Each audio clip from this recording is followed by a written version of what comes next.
देश भर में नागौरी नस्ल के बैलों के लिए मशहूर डिडवाना के पशु मेले पर संकट के बादल मंडराने लगे हैं। पिछले कुछ सालों में इन मेलों में पशुओं की आवक तो कम हो ही गई थी, लेकिन बीते 2 साल से कोविड के कारण ये मेले आयोजित नहीं किए गए थे। वहीं पिछले वर्ष लंपी बीमारी के कारण ये पशु मेला नहीं भरा गया था। इन कारणों के अलावा भी कई ऐसे कारण हैं जिनकी वजह से इन परंपरागत मेलों पर संकट के बादल मंडराने लगे हैं। ऐसे में हमने इन मेलों के सिमटने का कारण जाना। देखिए हमारी एक खास रिपोर्ट। राजस्थानी परंपरा में पशु मेले खास पहचान रखते हैं, इसीलिए राजस्थान में सदियों से इंसानों और बेजुबान जानवरों का है रिश्ता कायम रहा। डिडवाना का पशु मेला भी राजस्थान के पशुपालन की पारंपरिक पहचान रहा। इस मेले में कभी नागौरी नस्ल के बैलों की खरीद के लिए ऊंची ऊंची बोलियां लगती थी, तो कभी मरुस्थल की रेतीली जमीन के जहाज ऊंट के खरीद फरोख्त भी बड़े पैमाने पर हुआ करती थी। मेले में आने वाले लोकगीतों की धुनों पर थिरकते कलाकार अपनी कला से सबको रोमांचित करते थे, तो पशुओं को सजाने संवारने की रंग बिरंगी दुकानें भी सस्ती थी। किसी जमाने में डिडवाना पशु मेले में पशुओं की संख्या 60 से 70 हजार तक पहुंच जाती थी, जो अब सिमट कर केवल 4 हजार रह गई। मगर अब यह मेला दिनों दिन सिमटता जा रहा है। इस पशु मेले में अब वो बात नहीं रही। मेला अब उस ढंग से परवान नहीं चढ़ता, न ही पशुओं की आमद और खरीद फरोख्त होती है जो आज से कुछ वर्षों पहले हुआ करती थी। इसका कारण तो सरकार ने रोक लगा रखी है। 2.5 साल से पहले बछड़े को बेच नहीं सकते। पशुपालक की इतनी क्षमता नहीं है कि वो 2.5 साल उसको नारो बना और बिन नाद गाल और पाल और मेले में जा बेचे जैसी क्षमता को नहीं। पहली मार्के टोकड़ी आ जाएगा, नारा आ जाएगा। नागौरी नस्ल का पंजाब में, हरियाणा में, यूपी में जट कादे में खेती होती है। बीम सब मजबूत पशु है ना जो को नागौर जिले को ही है। ये वास्ते वो मेलो प्रसिद्ध हो। राष्ट्रीय लेवल का जगह मेला है ना बैंक बराबर 64 हजार ताई पशु अड़ा ही मेले में 64 हजार पशु अड़ा है। पर बसर में 1700 पशु है, फिर भी ये ठीक है। 3500 पशु हैं इसमें। तो इसलिए इस मेले को ख़त्म करने का ये गवर्नमेंट का जो है प्रावधान है ना, ये बिल्कुल गलत है। दरअसल अपनी मजबूत कद काठी और बेहिसाब ताकत के कारण नागौरी नस्ल के बछड़े देश भर में कृषि कार्य के लिए उत्तम माने जाते हैं। दलदली जमीन पर फसलों के बीच हल चलाने में यह बैल लाभकारी होते हैं। इसके अलावा देश के अलग अलग हिस्सों में नस्ल सुधार के लिए भी इनकी खरीद की जाती है। इसीलिए इस मेले में नागौर जिले के पशुपालक नागौरी नस्ल के बैलों के साथ साथ अन्य मवेशी बेचने के लिए आते हैं। नागौरी बैलों को खरीदने के लिए उत्तर प्रदेश, बिहार, मध्य प्रदेश समेत अन्य प्रदेशों से खरीदार आते हैं। मगर 1996 में सरकार ने नागौरी नस्ल के बछड़ों को राज्य से बाहर ले जाने पर रोक लगा दी थी, जिसके कारण इन मेलों में नागौरी बछड़ों की खरीद में भारी कमी आई। रही सही कसर गोरक्षा के नाम पर होने वाली हिंसा ने पूरी कर दी। अब हिंसा के डर से पशु व्यापारी भी मेले में आने से कतराने लगे हैं। अब हालात यह है कि पशु चालक चाहकर भी नागौरी नस्ल के बैलों को खरीद नहीं पाते। उन्हें यह डर रहता है कि बैलों और बछड़ों को खरीद कर ले भी जाएं तो भी कथित गोरक्षक उनको परेशान करेंगे और उनके साथ मारपीट करेंगे। हमने यहाँ से बैल खरीदे हैं, बछड़े खरीदे हैं, खेती में काम में लेंगे। धार जिले का रहने वाला हूँ मैं और यहाँ बैल खरीदे हुए जोड़ी देख सकते हो आप। यहाँ पे हमारे इधर खेती में चलती है, कपास है, गन्ना है, आलू है, गोभी है, हरी शाक सब्जियों में ज़्यादा उपयोग होता है।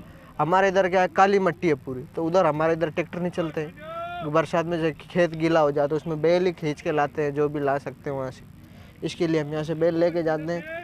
इधर हमको रास्ते में तकलीफ़ बहुत देते हैं। RSS शिवसेना के नाम पे हम यहाँ से बेकायदा पावती पे लेके जाते हैं, यहाँ से पूरा रवाना कटवा के लेके जाते हैं। उसके बाद भी जैसे रास्ते में हमको तकलीफ आती है, तो जैसे मेला संगठन समर्थन करता है हमारा, जैसे वाहन पे बात करके छोड़ देते हैं, पर उसके पहले जो मारकूट कर देते हैं, गाड़ियों फोड़ देते हैं, पैसे छिना लेते हैं, ऐसा काम करते हैं। कुछ समय पहले तक किसानों के लिए पशुपालन व्यवसाय फायदे का सौदा था, क्योंकि कृषि और पशुपालन परस्पर रूप से आपस में जुड़े हुए हैं। यही नहीं, फसल कम होने की स्थिति में किसान अपने मवेशियों को बेचकर अपने परिवार का पालन पोषण कर लेते थे।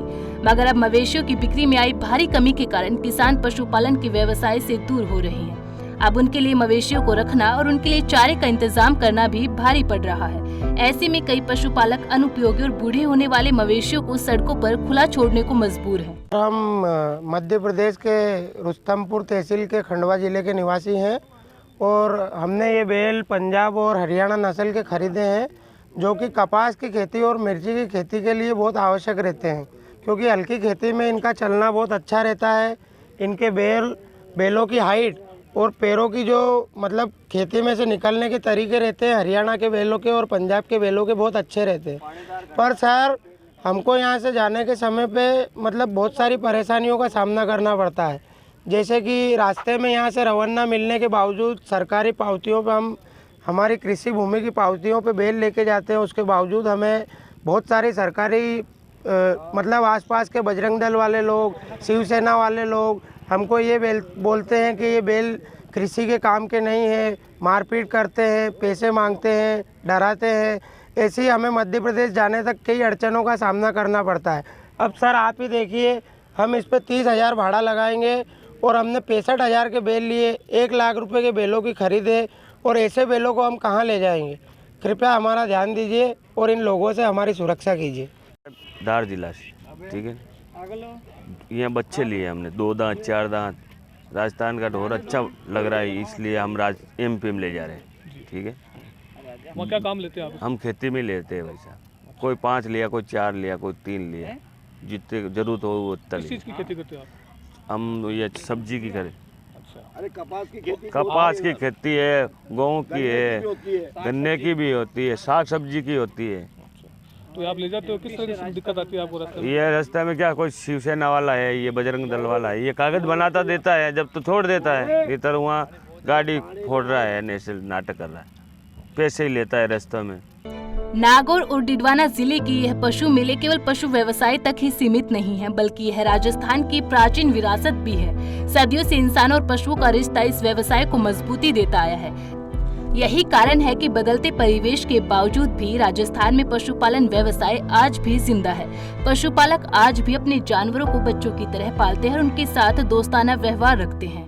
हमें और किस तरह की आपको दिक्कत होती है? MP से आए हैं, सुंदरेल से, और मेरा नाम बल्लू नाम है। तो ये खेती के काम में आते हैं, खेती के लिए जाते हैं। कोई आदमी डर के नहीं आता है। सब एक आदमी पे 4 बैल खरीदे हैं मैंने, तो ये इसमें जाते हैं, खेती के लिए बिकता है माल वहाँ। उसी में सारे सब ऐसे ही एक आदमी परमिशन से माल ले आ रहा, एक आदमी का 4 जानवरों का परमिशन है। नहीं, अभी तो कोई दिक्कतें नहीं आ रही हमारी, कोई भी जो है। पहले परमिशन नहीं मिलता था, जब दिक्कतें आती थी, अभी कोई दिक्कत नहीं है। परेशान करते हैं, यहाँ से सर्टिफिकेट देते हैं, एज की सर्टिफिकेट देते हैं, डॉक्टर प्रमाण पत्र देता है, SDM कलेक्टर लिख के देते हैं, फिर भी वो परेशान करते हैं। बजरंग दल वाले जो भगवान गमछा बांध के जैसे जो लाठी लेके आटे फिर जाते हैं, उनको 10-20 हज़ार रुपये दे देते हैं, छोड़ देते हैं। ऐसी हालत है। ये मोहन जी के नारे थे, CR साहब MP थे, मैं 18 की बात कर रहा हूँ। मेले के अलावा उन्होंने 2 जोड़ी नारा खरीदा हटाऊँ। एक तो 6 दांत रहे, वो 4 दांत जगह नारायण सिक्कर में बजरंग दल वाला उतार लिया। मैं MP साहब हूँ, बात करी कलेक्टर और SP गई और मैं नारायण 2 दिन ताई गौशाला में गलजोड़ान पास गाड़ी में गुलार भेजा हूँ। वहाँ वही तो बात है, सरकार की मनमानी है यार। जो भगवान गमछा वीर हो जात मैं गोरक्षक हूँ, मैं बजरंग दल का हूँ। ये तो किसानों का चौपट कर देंगे। किसान की हालत खराब है। आज इतने बड़े बड़े बैल खड़े हैं। इस मेले में से 60,000 पशु बनता, 64,000 पशु, जगदीन 20,000 नारा बिकता है। डिडवाना का यह पशु मेला आज भी पारंपरिक परंपराओं को निभाते हुए सांस्कृतिक धरोहर को कायम रखे हुए हैं। ऐसे में सरकार को ऐसे प्रयास करने चाहिए कि पशुपालन को बढ़ावा मिले, साथ ही मेले में आने वाले पशु व्यापारियों की सुरक्षा सुनिश्चित हो। ऐसा करने से ही पशु व्यापारी ऐसे मेलों की ओर फिर से आकर्षित होंगे। देश और दुनिया की हर बड़ी खबर के लिए सब्सक्राइब करें नवतेज टीवी और पल पल के अपडेट्स के लिए बेल आइकन को दबाना ना भूलें, क्योंकि आपकी खबरों का भरोसेमंद साथी है नवतेज टीवी।